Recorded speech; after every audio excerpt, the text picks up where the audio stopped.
Good morning to everyone. My name is M. Gopikrishna. I am working as Assistant Professor in Marine Engineering Department in PSL College of Engineering and Technology. Now today I am going to take lecture on non-destructive testing, which is a subject covered in the 4th semester of Marine Engineering. So again I say that good morning to everyone. So what I have referred to take this subject is practical non-destructive testing, Beldev Raj Narosa Publication House, and the non-destructive testing, Hull B. John V. Macmillan. So these are the study materials which I have referred to take this PPT. So once again I say that I am Gopi Krishna, AP Marine, PS and CET. So in this PowerPoint presentation, we are going to see about introduction to NDT, overview of 6 most common NDT methods, and selection of appropriate methods for appropriate applications. So first of all, we are going to see about definition of NDT. So NDT means non-destructive testing. So non-destructive testing is used in the scenario where the materials cannot be destructed due to their high price or non-availability of resources to make most components of the same material. The use of non-invasive techniques to determine the integrity of a material, component or structure, or quantitatively measure some characteristic of an object. That is, inspect or measure without doing harm. Why should we go for non-destructive testing while there is a lot of destructive test methods? The reasons are: the test piece too precious to be destroyed, test piece to be reused after inspection, test piece is in service. So when the test piece is in service, we cannot destroy the test piece because it will cost us a lot and move us towards loss. So the fourth one is for quality control purpose. So non-destructive testing is used in quality control purpose. And the fifth one is something you simply cannot do harm to. Example, fetus in mother's uterus. So such components cannot be tested by destruction methods. So we use non-destructive testing to test the quality and the discontinuities and the subsurface discontinuities, holes, shallows, pits, etc.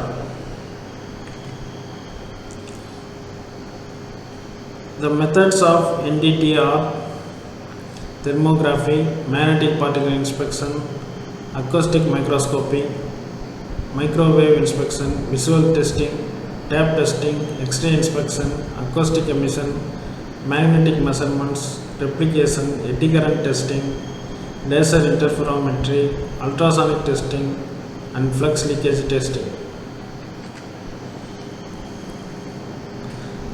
So some of the uses of non-destructive evaluation methods are flaw detection and evaluation. In flaw detection, we detect the flaw. What is the wrong thing that has happened to the material when we are testing the material, and evaluating the flaw. The second one is leak detection. For example, in my oil refinery pipes, if there is a leak, that will cause to tremendous disaster. Therefore, we should inspect the pipes for leak detection. Their non-destructive testing is used in most of the scenarios. The third one is location determination. We have to determine the location of the test specimen where the flaw is available. The fourth one is dimensional measurements. The fifth one is structure and microstructure characterization. Structure and microstructure characterization means the structure and microstructure of the discontinuities or flaws in the material. The next one is estimation of mechanical and physical properties. Mechanical and physical properties of the materials are estimated because the flaws are indirectly dependent upon the mechanical and physical properties of the materials. The next one is stress and strain and dynamic response measurements. The next one is material sorting and chemical composition determination.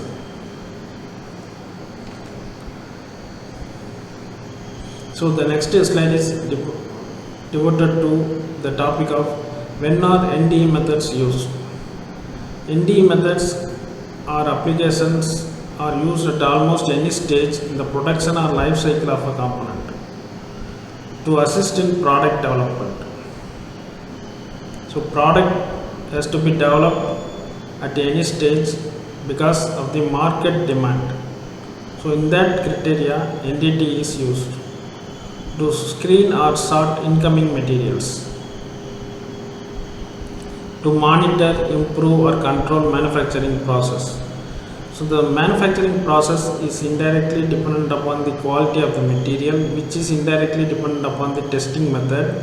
So the testing method employed will be obviously non-destructive testing. To verify proper processing such as heat treating. So heat treating methods are employed after non-destructive evaluation to cause minimum destruction on the material. To verify proper assembly. The next one is to inspect for in-service damage. The 6 most common NDT methods are visual inspection, liquid penetrant inspection, magnetic particle testing, ultrasonic testing, eddy current testing and X-ray inspection. So the first one is visual inspection. In visual inspection, most basic and common inspection method is employed. The visual inspection depends upon the eyesight of the observer. So the observer should have good eyesight. The other tools are also employed in visual inspection such as microscopes, kaleidoscopes, etc. The tools which are used in visual inspection include fiberscopes, borescopes, magnifying glasses and mirrors. The next one is portable video inspection unit with zoom. Allows inspection of large tanks and vessels, railroad tanks, cars, sewer lines, etc. Robotic crawlers permit observation in hazardous or tight areas such as air ducts, reactors, pipelines, etc. So robotic crawlers are nothing but the tires of the robots which immediately inspect the surface of the part on which the robotic crawls to identify the defects. The next one is liquid penetrant inspection. In liquid penetrant inspection, a liquid with high surface wetting characteristics is applied to the surface of the part and allow time to seep into surface breaking defects. The excess liquid is removed from the surface of the part. Then the important one, the developer or powder is applied to pull the trapped penetrant out of the defect and spread it on the surface where it can be seen. That is, the penetrant first goes into the defect, fills the area of the defect, then after applying developer, the developer absorbs the penetrant to the surface of the material which is being inspected. So visual inspection is the final step in the process. The penetrant used is often loaded with fluorescent dye and the inspection is done under ultraviolet light to increase test sensitivity. The next one is magnetic particle inspection. When a part is magnetized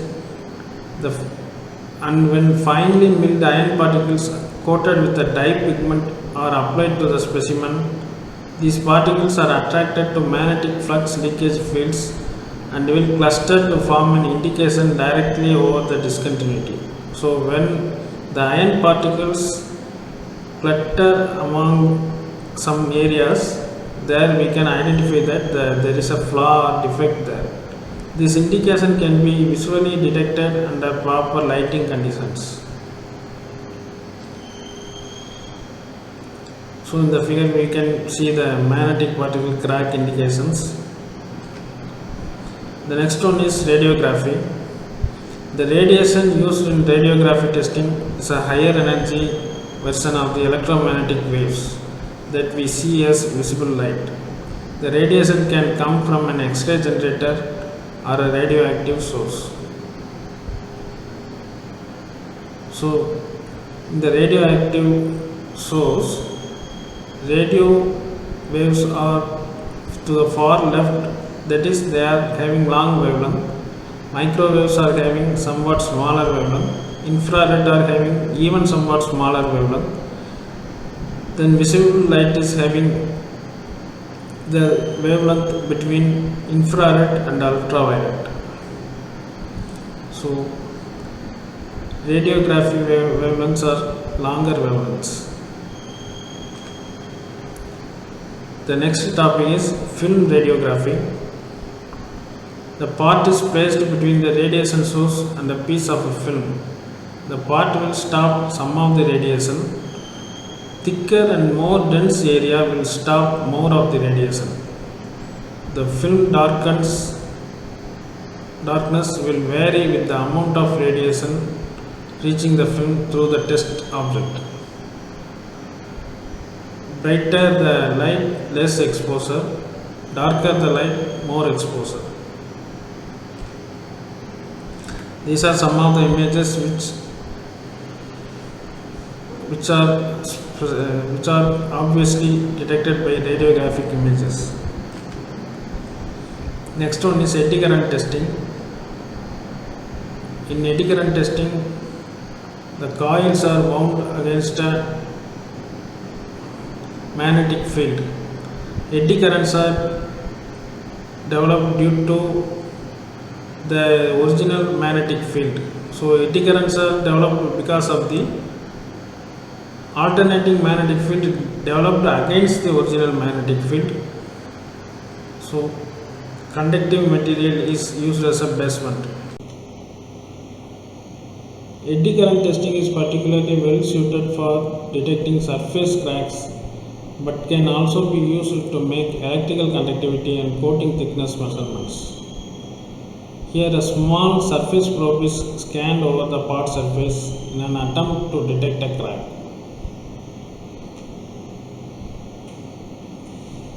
The next one is ultrasonic inspection. High frequency sound waves are introduced into a material and they are reflected back from surfaces or flaws. Reflected sound energy is displaced versus time, and the inspector can visualize a cross section of the specimen showing the depth of features that reflect sound. The depth of features that reflect the sound is nothing but the flaws or discontinuities in the material. Depending upon the frequency of the reflected ultrasonic sound waves, we can determine the shape, size and depth of the flaw. So in ultrasonic imaging, high resolution images can be produced by plotting signal strength or time of flight using a computer controlled scanning system. Grayscale image produced using the sound reflected from the front surface of the coin is shown below. Common applications of NDT are inspection of raw products, inspection of secondary processing products, in services damage inspection. So inspection of raw products means inspection of forgings, castings, extrusions, etc. as you can see in the figure. Inspection following secondary processing include machining, welding, grinding, heat treating, plating, etc. Inspection for in-service damage include cracking, corrosion, erosion or wear, heat damage, etc. In power plant inspection, periodically the power plants are shut down for inspection. Inspectors feed eddy current probes into heat exchanger tubes to check for corrosion damage. Because in nuclear power plants and all, lot of radioactive materials are used and a radioactive decay may happen. Therefore, inspection of materials using eddy current testing is very essential. Then the next one is wire rope inspection. Electromagnetic devices and visual inspections are used to find broken wires and other damage to the wire rope that is used in chairlifts, cranes and other lifting devices. So electromagnetic devices and visual inspections means electromagnetic devices find the defects in wire ropes by means of eddy current testing. Similarly, visual inspection is also employed.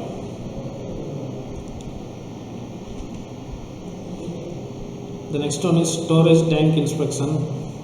Robotic crawlers use ultrasound to inspect the walls of large above ground tanks for signs of thinning due to corrosion. So if the walls of the tanks are being thinned, then they cannot be able to keep the materials that they are supposed to keep. So therefore robotic crawlers are used to send ultrasounds to find the defects in the above wall ground tanks.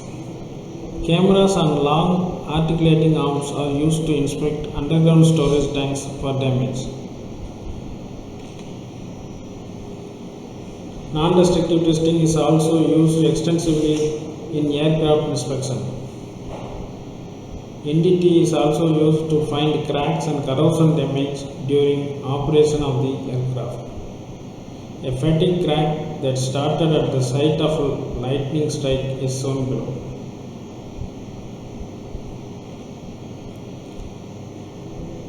Then the next application of non-destructive testing is used in jet engine inspection. Aircraft engines are overhauled after being in service for a period of time. They are completely disassembled, cleaned, inspected and then reassembled. Fluorescent penetrant inspection is used to check many of the parts for cracking.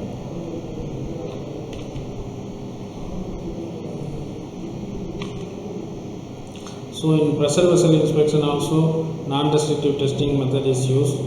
The failure of a pressure vessel can result in the rapid release of large amount of energy.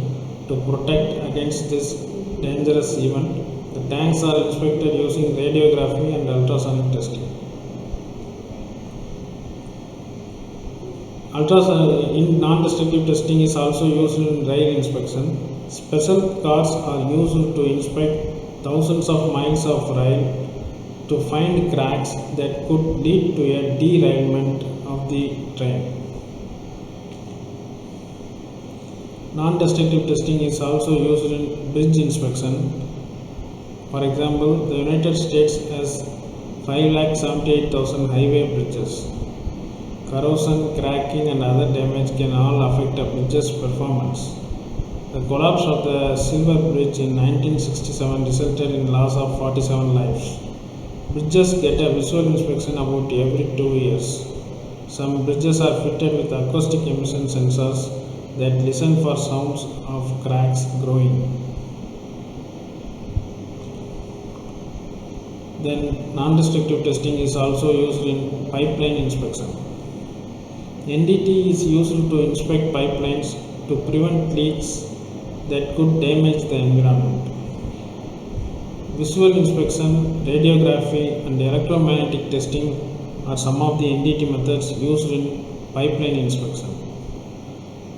Remote visual inspection using a robotic crawler is shown in the figure. Magnetic flux leakage inspection is, for example, used in the device known as PIG and is placed in the pipeline and collects data on the condition of the pipe as it is pushed along by whatever means it is being transported. Special measurements are also employed to apply the non-destructive testing methods. Boeing, for example, the flight Boeing employees in Philadelphia were given the privilege of evaluating the Liberty Bell for damage using NDT techniques. Eddy current methods were used to measure the electrical conductivity of the bell's bronze casting at various points to evaluate its uniformity.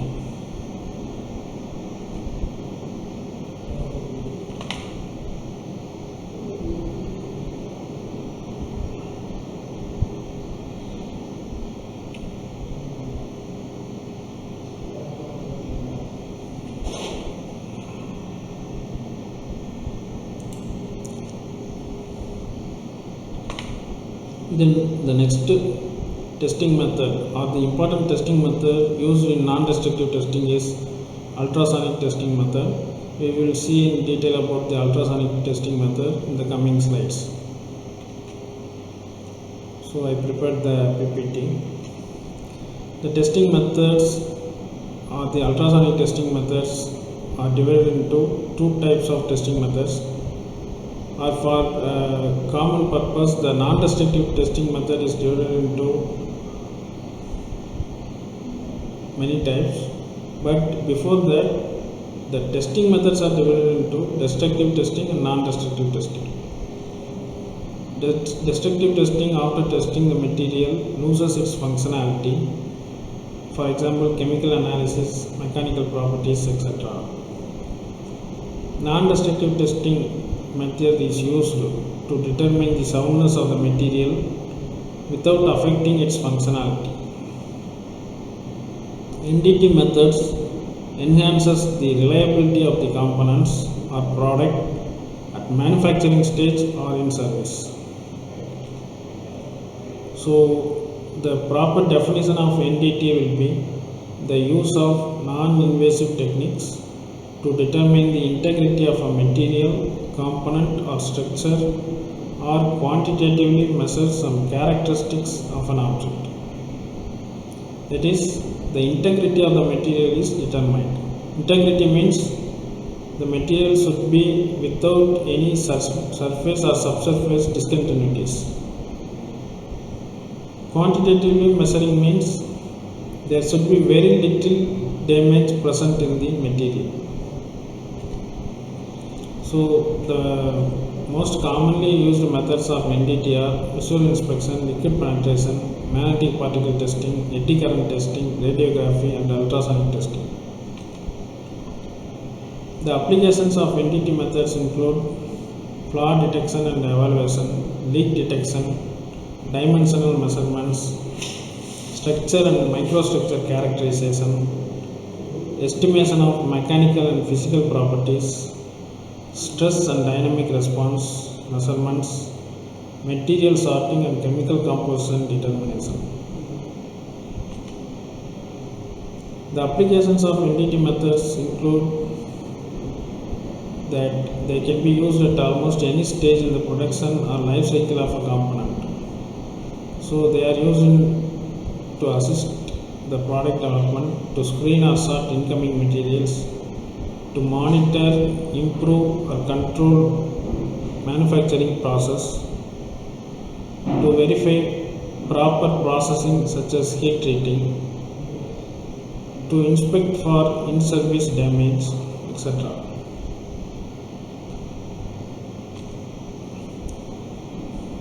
The first one is liquid penetrant inspection. A liquid with high surface wetting characteristics is applied to the surface of the part and allowed time to seep into surface breaking defects. The excess liquid is removed from the surface of the part. A developer is applied to pull the trapped penetrant out of the defect and spread it on the surface where it can be seen. Visual inspection is the final step in the process. The penetrant used is often loaded with fluorescent dye and the inspection is done under ultraviolet light to increase test sensitivity.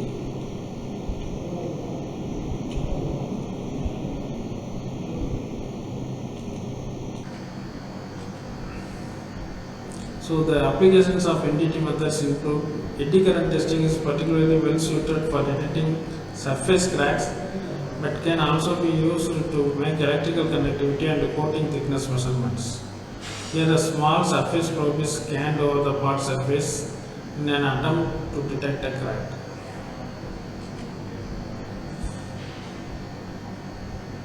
Then we come to the main picture of the current slides, that is ultrasonic testing. You could see three different figures where ultrasonic testing is being applied to detect the subsurface flaws and discontinuities in the material. The types of sound are 0 to 20 means hertz means it is infrasound. For example, earthquake occurs at infrasound. 20 hertz to 20,000 hertz is audible sound. For example, speech, music, etc. If the frequency of the sound is more than 20,000, then it is called ultrasound. For example, bats release ultrasound to detect the oncoming obstacles, and quartz crystal also releases ultrasonic sound. So, when we introduce about the ultrasonic testing, the sound frequency above human audible range is called ultrasonic sound. The ultrasonic principle is based on the fact that solid materials are good conductors of sound waves and reflected at interfaces, whereby the waves are not only reflected at the interfaces but also by internal flaws. That is, the the ultrasound passes through the material, hits the downside of the material and reflected back.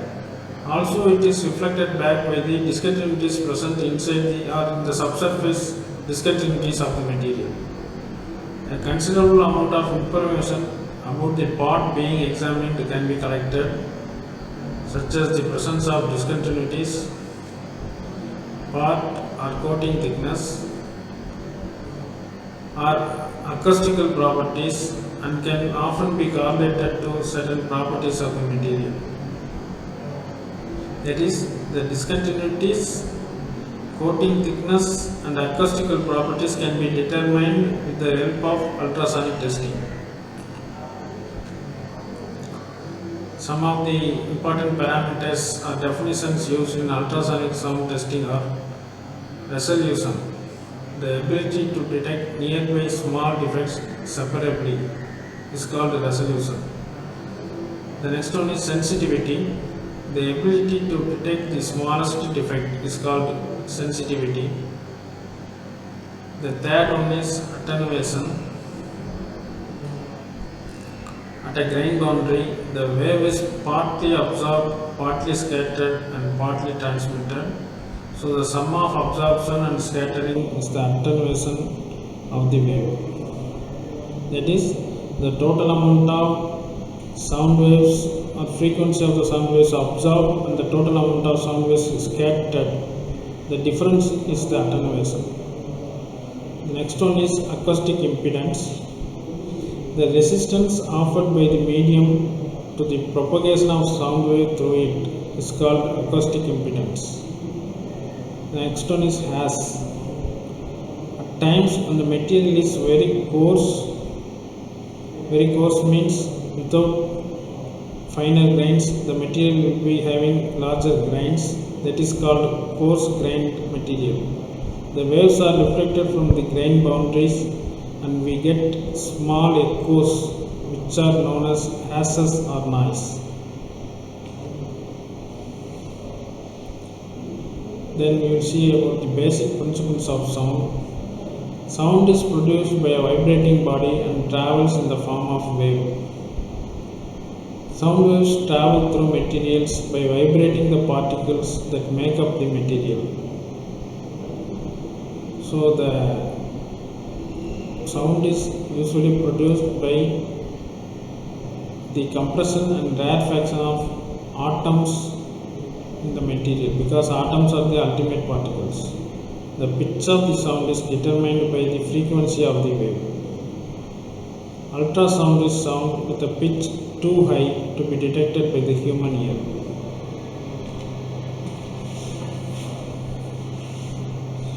The measurement of sound waves from crust to crust determines its wavelength. Crest means the longest or the largest frequency of the sound waves. The sound wavelength is inversely proportional to its frequency. Because if frequency increases, wavelength will decrease. If frequency decreases, wavelength will increase. Several wave modes of vibration are used in ultrasonic inspection. The most common are longitudinal, shear, and Rayleigh waves. The velocity of sound in a given material is constant and can only be altered by a change in the mode of energy.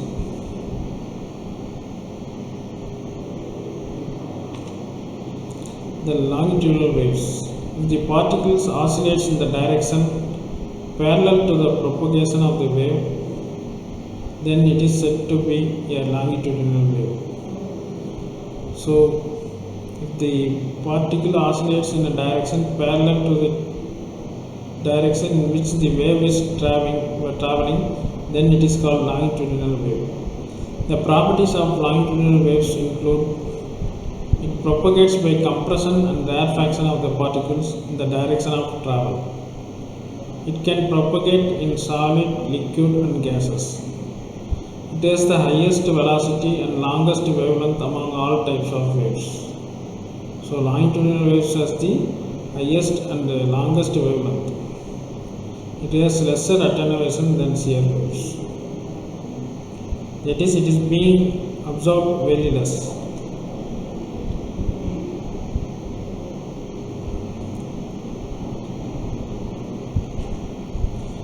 Then the next type of wave is transverse waves. If the particle oscillates in the direction perpendicular to the propagation of the wave, then it is said to be a transverse or shear wave. The properties of transverse waves include: it is propagated by lateral shear at right angle to the direction of wave travel. It can only travel in solid mediums.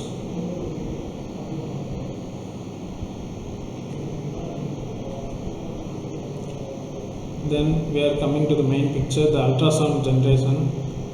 Ultrasound is generated with a transducer. A piezoelectric element in the transducer converts electrical energy into mechanical vibrations and vice versa. That is, electrical energy is converted into mechanical vibrations and mechanical vibrations are being converted into electrical energy. The transducer is capable of both transmitting and receiving sound energy. So, the principle of ultrasonic inspection is: they are introduced into a material where they travel in a straight line and at constant speed until they encounter a surface or a defect.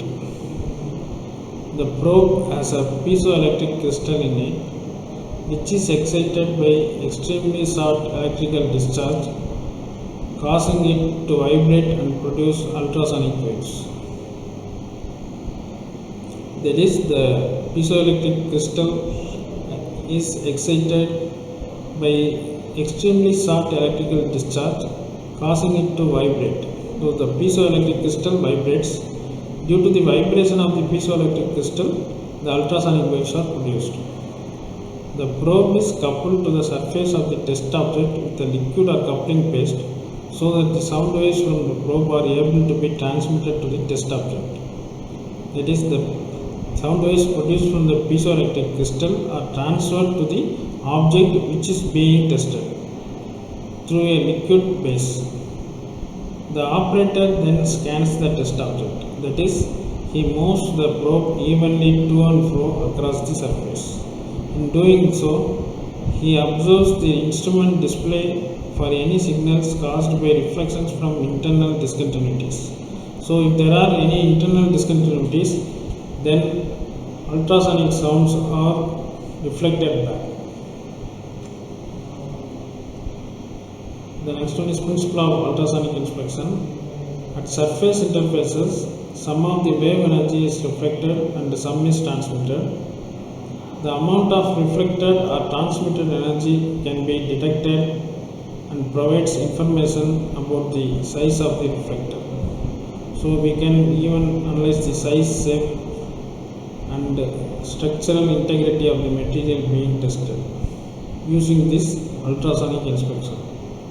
The travel time of the sound can be measured, and this provides information on the distance that the sound has traveled. So the travel time gives information about the depth at which the discontinuities are present.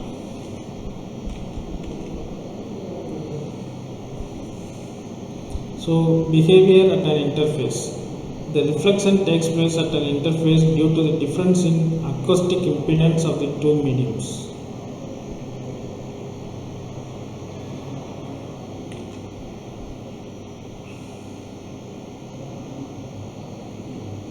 Sound reflection at a flaw is given in the following figure. So sound is traveling in the path. If there is a flaw, then it is being reflected back, and the probe is able to sense the reflected ultrasonic sound, and it gives information about the structural integrity or the discontinuities present in the material. Then the next one is flaw distance. Not only the back surface reflects the sound wave, the same is done by every change in the composition of the material. So we can even find out the composition of the material using ultrasonic sounds. A flaw too reflects the sound wave. Depending on the size of flaw, the back wall echo amplitude changes.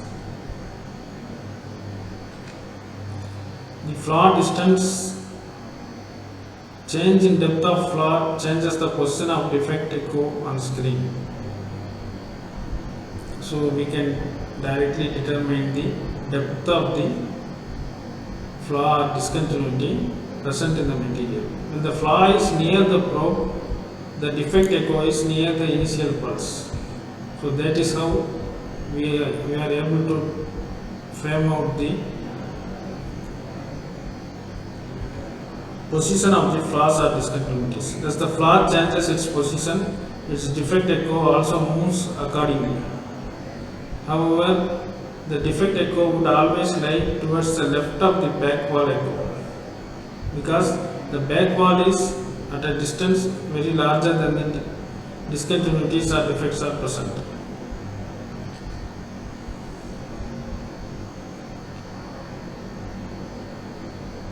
So this figure gives us the position of the discontinuities as received from the probe. Then flaw size. As the size of the flaw increases, the amplitude of the defect echo also increases. Then if the amplitude of the defect echo increases, the amplitude of the back wall echo will decrease, because there is no flaw at the back wall echo.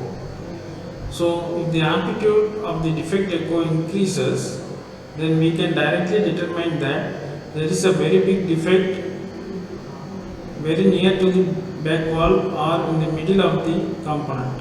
If the flaw is capable of reflecting the whole sound wave, then in such a case there would be no back wall echo.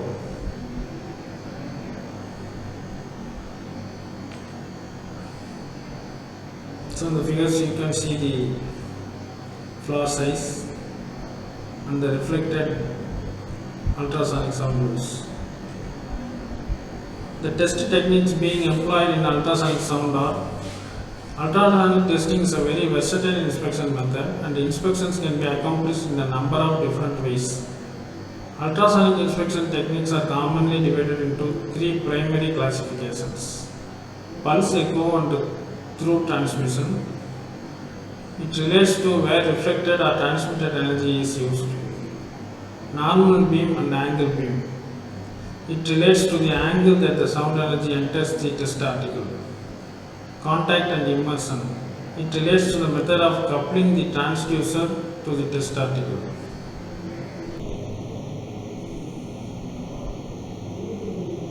So the three figures indicate the three types of test techniques employed in ultrasonic testing method. Then first one is pulse echo technique. In pulse echo testing, A transducer sends out a pulse of an energy and the same listens for reflected energy. Reflections occur due to the presence of discontinuities on the surfaces of the test article. The amount of reflected sound energy is displayed versus time, which provides the inspector information about the size and the location of features that reflect the sound.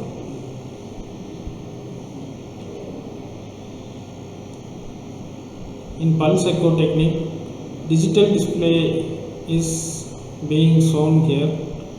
The signal generated from sound reflecting back to the surface is shown here. Digital display showing the presence of a reflector midway through material with lower amplitude back surface reflector is also being shown here.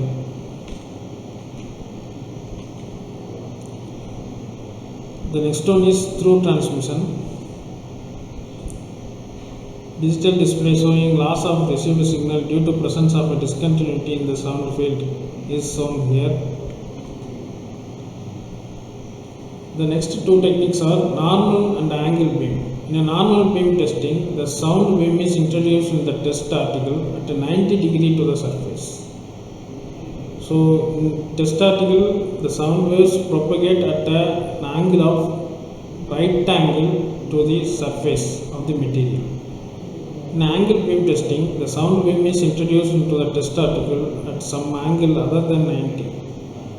The choice between normal and angle beam inspection usually depends on the orientation of the defect. The sound should be directed to produce the largest reflection from the feature. So depending upon the defect, the sound waves are transmitted as normal waves or angle beam waves.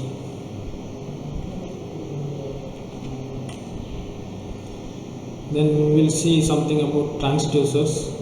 Transducers are manufactured in a variety of forms, shapes and sizes for varying applications. Transducers are categorized in a number of ways, which include contact or immersion transducer, single or dual element transducer, normal or angle beam transducer. In selecting a transducer for a given application, it is important to choose the desired frequency, bandwidth, size, and in some cases focusing upon the optimization of the inspection capabilities. So the probe whose beams are normal to the surface are called straight beam probes. Normal probes transmit and receive the sound waves normal to the surface of the test object. Probes whose beams enter at an angle are called angle beam probes. Angle probes transmit and receive the sound waves at an angle to the surface of the test object. The equipment used is shown here. Flaw detectors are instruments designed primarily for the inspection of components for defects. However, the signal can be evaluated to obtain other information such as material thickness values. Both analog and digital display are being presented here. Analog is nothing but a wave form and digital is numerical form. It offers the user options of gating, horizontal sweep and amplitude threshold. The data presentation is divided into three categories: A scan, B scan and C scan. The B scan presentations display a profile view of a test specimen. Only the reflector depth in the cross section and the linear dimensions can be determined. A limitation to this display technique is that reflectors may be masked by larger reflectors near the surface. So, larger reflectors near the surface mask the reflectors in the midway of the test specimen. Next one is data presentation C scan. The C scan presentation displays a plan type view of the test specimen and discontinuities. C-scan presentations are produced with an automated data acquisition system such as in immersion scanning. Use of A scan in conjunction with C scan is necessary when depth determination is desired.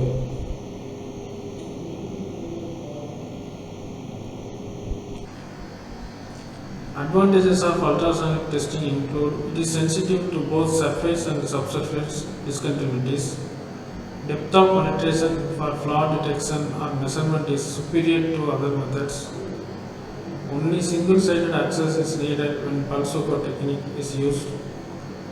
High accuracy in determining reflector position and estimating size and shape. Minimal part preparation required. The part preparation as it is required in liquid penetrant inspection is not required in ultrasonic testing. So the reflector position is very accurate means we can accurately determine the size and shape of the flaw or discontinuity. Electronic equipment provides instantaneous results. Detailed images can be produced with automated systems. It has other uses such as thickness measurements in addition to flaw detection. So limitations of ultrasonic testing include surface must be accessible to transmit ultrasound, whereby some surfaces are not capable of doing that. Their ultrasonic testing cannot be used. Skill and training is more extensive than with some other methods. It normally requires a coupling medium to promote transfer of sound energy into test specimen, such as a probe. Materials that are rough, irregular in shape, very small, exceptionally thin, are not homogeneous, are difficult to inspect. Cast iron and other coarse-grained materials are difficult to inspect due to low sound transmission and high signal noise. Linear defects oriented parallel to the sound wave may go undetected. Reference standards are required for both equipment calibration and the characterization of flaws. Therefore, in some cases, we are prompted to use trial and error method for detecting flaws in the ultrasonic testing method. So this is in detail. I have said you about the ultrasonic testing method, and in the previous slides we have seen about the non-destructive testing methods. I hope you all enjoyed the videos. So thank you very much. And before I conclude, we will see something about sound field. The sound beam can be roughly divided into a convergent area, the near field, and the divergent part, the far field. The length n of the near field and the divergence angle is dependent on the diameter of the element, its frequency, and the sound velocity of the material to be tested. The center beam is termed the acoustic axis. This is for your information. So thank you once again. Thank you very much.